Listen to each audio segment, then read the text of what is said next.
রাসূল পাক সাল্লাল্লাহু আলাইহি ওয়াসাল্লাম, আমি ফিলিস্তিনের কথা বলছিলাম যে ফিলিস্তিন জায়গাটা কতটা ইম্পর্টেন্ট, কতটা মুসলমানদের জন্য কতটা ইম্পর্টেন্ট জায়গা এই ফিলিস্তিন।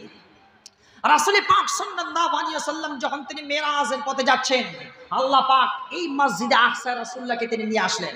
রাসূলুল্লাহ তিনি আসলেন আর অসংখ্য নবীগণ রাসূলদেরকে পিছনে রেখে কাতারে দাঁড় করাইয়া রাসূলুল্লাহ তিনি ইমামের জায়গায় দাঁড়াইয়া তিনি নামাজ পড়ালেন। তাহলে বিশ্বনবী মুহাম্মদুর রাসূলুল্লাহ ইনি হচ্ছেন আমাদের নবী, লাস্ট প্রফেট মুহাম্মদ সাল্লাল্লাহু আলাইহি ওয়াসাল্লাম। সুতরাং আমরা কতটা ভাগ্যবান, কতটা কপালওয়ালা যে এই নবীর উম্মত হয়ে আমরা হতে পেরেছি। এই জন্য কবি খুব সুন্দর করে বলছে, হয়নি, হবে না, হতে পারে না, আমার নবীর সাথে কারো তুলনা। হয়নি, হবে না, হতে পারে না, আমার নবীর সাথে কারো তুলনা। আরে তুলনা তো দূরের কথা, ছায়াও মিলে না।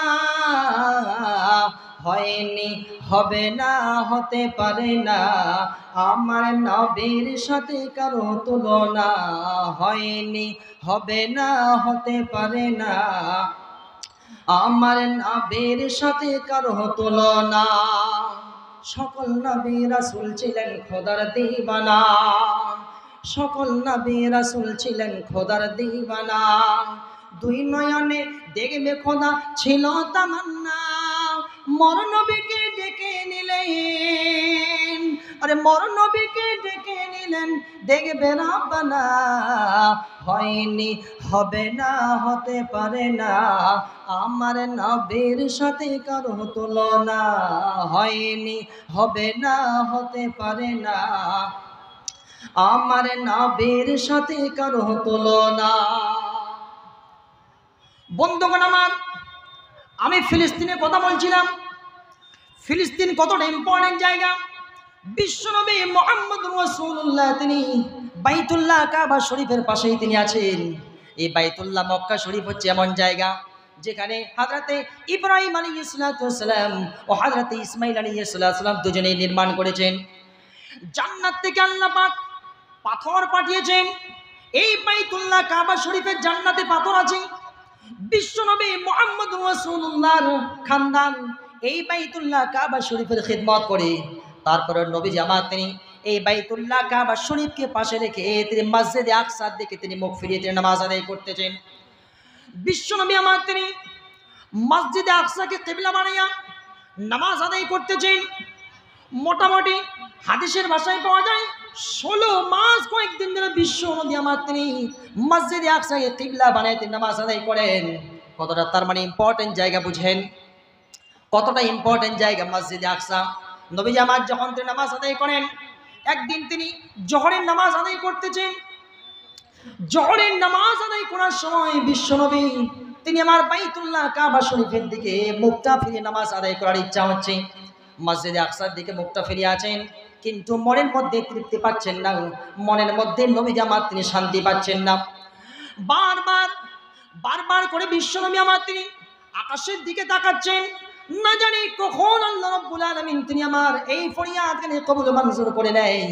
বাইতুল্লাহ কাবা শরীফের দিকে মুখটা ফিরে নামাজ আদায় করার ইচ্ছা হচ্ছে।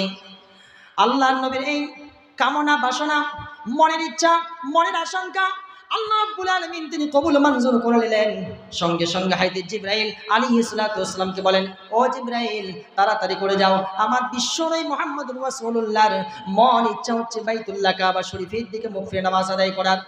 সুতরাং তাড়াতাড়ি করে যাও মসজিদে আকসার দিকে, আর মুখ ফিরে নামাজ আদায় করতে হবে না। আপনি হে জিবরাইল তুমি তাড়াতাড়ি করে যাও, কোরআন কারীমের এই বাণী নিয়ে যাও।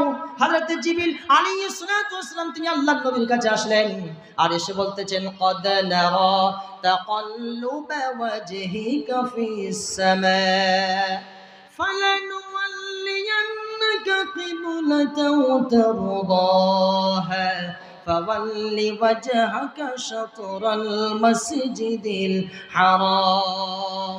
ইয়া রাসূলুল্লাহ, আপনার মনের ইচ্ছা, আশা আকাঙ্ক্ষা আল্লাহ রব্বুল আলামিন তিনি বুঝতে পেরে গিয়েছেন, সুতরাং মসজিদে আকসার দিকে আপনাকে আর মুখ ফিরে নামাজ আদায় করতে হবে না।